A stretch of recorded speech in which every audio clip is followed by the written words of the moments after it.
The first thing that I want to do, and it was interesting you told that part of the story, Marianne, because yeah, it had been 12 years, so it was quite a bit of a shock when I got the letter in the mail, and I wasn't really sure what I was going to do because I'd been basically called to serve my country, and I really wasn't sure I was going to go do it. But Marianne and Nick let me know that if I decided I want to fight it, they were going to be behind me. If I decided to go with it, they were going to be behind me.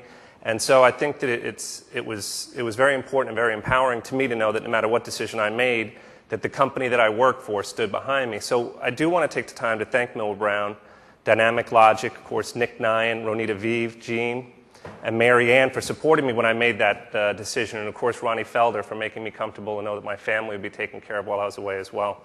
So for all of us in the room, we're here celebrating our work, we're talking about the future, we're talking about how fast things are moving, but it's certainly worth taking the time to take a step back and realize we work for a great company. When you open up that book, it's 7 years, 8 years, 15 years, and I think that the reason we're all here is the same reason that I felt taken care of when I made that decision, and that's because this is a company that takes care of its people and it respects all of us and the things that we do. So next time you're getting ready to go to work, next time there's a Monday that's a little tough as you get out of bed, just realize that we work for a great company. And we're great because we take care of our people. So I would like to thank, once again, for helping me in that decision that I made. I decided I was going to share a few points of what I learned while I was over there and how it applies to our business. The first bit of advice that I came up with is next time somebody's shooting at you, duck. But I figured out that didn't have a lot of business applications, so I skipped that one. But I did come up with 5 that I wanted to go through real quick. And the first one is accountability. In the 4A study that we did, the number one issue that our clients are facing today is accountability. And in fact, Todd started to reemphasize that on the panel earlier, that the CMO and the CFO really do have to be on the same sheet of music, and they have to be on the same sheet of music with the CEO. One of the things that was interesting when I was in Baghdad is anytime you had to go out on a mission, there had to be a clear goal, and there had to be measurable results, and you had to report to the colonel, and you had to report to the general. But that's not what's interesting. What was interesting is about 6 weeks into this, the 20 soldiers that I would travel with every day to go out on these various missions began to ask that question. And it was very interesting because they were like, is it worth me risking my life? So there was no way for me to escape that accountability. And it was almost, it helped me. Because that meant that if I was going to plan a mission and I was going to leave the wire with those 20 people, and they were going to risk their lives. They wanted to know, is this important? How are we measuring it? What's going to be done? What are we doing? Is it working? And if I couldn't answer those questions for them, maybe it wasn't worth doing. So in the same way, I almost think that the CMO can't escape accountability. But for us, that's really not a crisis. It's an opportunity. Because accountability is not a bad word. Accountability is a good word, especially for this group here, because that's what we help folks do. We help them actually go into that room confidently.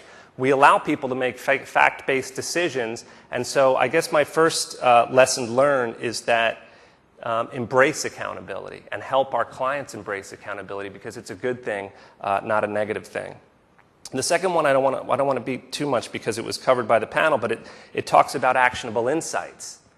And once again, I spent probably 2 or 3 hours a night, and then again another hour in the morning before I left the wire, studying all the intelligence reports, looking at all the information. But it was tough because really I just want to know what routes can I go on and what can I go on, and what areas can I go into and what areas can't I go into. It was my information was very basic, but sometimes I would literally have to go through a 120-slide PowerPoint deck. I'm not joking, because there were stabs of people that generated that intelligence, where really what I wanted was actionable insights. So it wasn't unusual to hear a commander at the end of an intelligence brief say, well, what does this mean, or what do I do with this?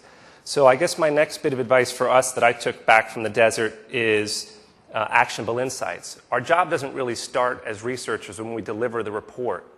It's making sure that the client understands exactly what we're going to do with it, make sure that gets diffused throughout the organization, and that when you hand over a report, it's not data, which is useless and expensive.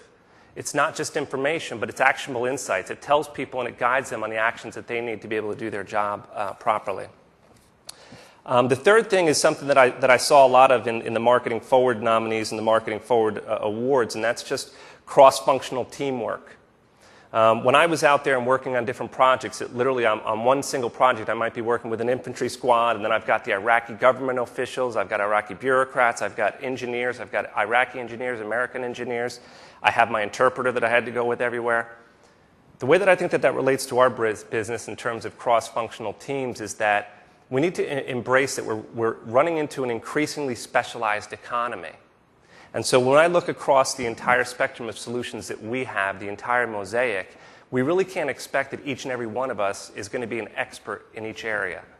So what that means is that when we're going out to solve a problem, that means we need to embrace the specialization and embrace that there are certain people and expertise that play a role, and we're going to be all more effective if we're approaching the client as a unified team with the appropriate members who have the appropriate expertise.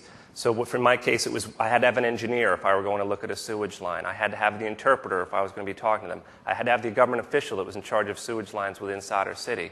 So when I relate that to our business, if people are coming to us and they're looking at ROI, maybe we're bringing in an Optimor, maybe we're bringing in the marketing science group. It doesn't mean that you have to be the expert in there. It just means you have to coordinate and embrace the fact that there's a specialization and expertise necessary. The fourth point that I want to make was about communication. And it was also more about tailoring communication. I found myself, before I left 2 years ago, spending a lot of time on email, and people even would phone call me, and I'd end up emailing them back. And you didn't have email on the battlefield. There's a lot of computers on the battlefield, which is a lot different than 12 years ago when there was none. But I think about when I tailor communications, there was, in the beginning of a project or in the beginning of what I'll call a combat mission, there's a lot of people that needed a lot of information before I was allowed to leave the wire with my team. But then once you're out there and the project or the mission was ongoing, there's actually a smaller group.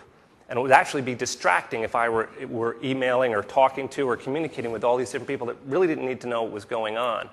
So when I think about how that relates to our business, I think just to remember that in the beginning of a project, as you're beginning to rally resources, make sure that you're thinking through everyone that needs to be informed. And then as you're ongoing with the project, or in my case, ongoing with the mission, when you're giving updates, how frequently? Who should be involved in those, and make sure that you're making the right choices. And then tailoring the communication.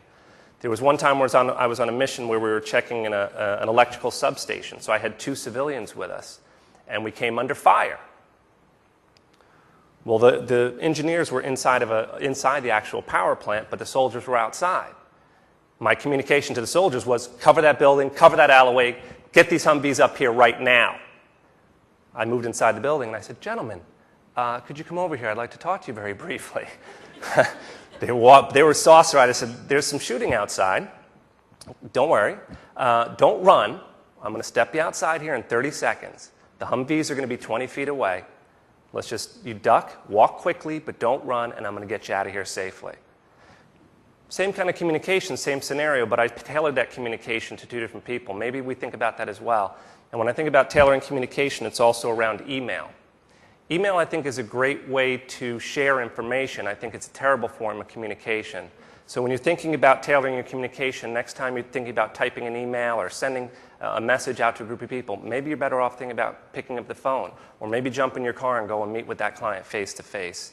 So think about those things. And the last, which was, I think, something that was brought up by the panel as well, which is make sure that you understand the problem correctly. And actually, Ariana indicated a little earlier, talking about weapons of mass destruction. Let's talk about the war overall from just a strategic standpoint. Was the problem Iraq, or was the problem global terrorism, right? And did we come up with the right solution there?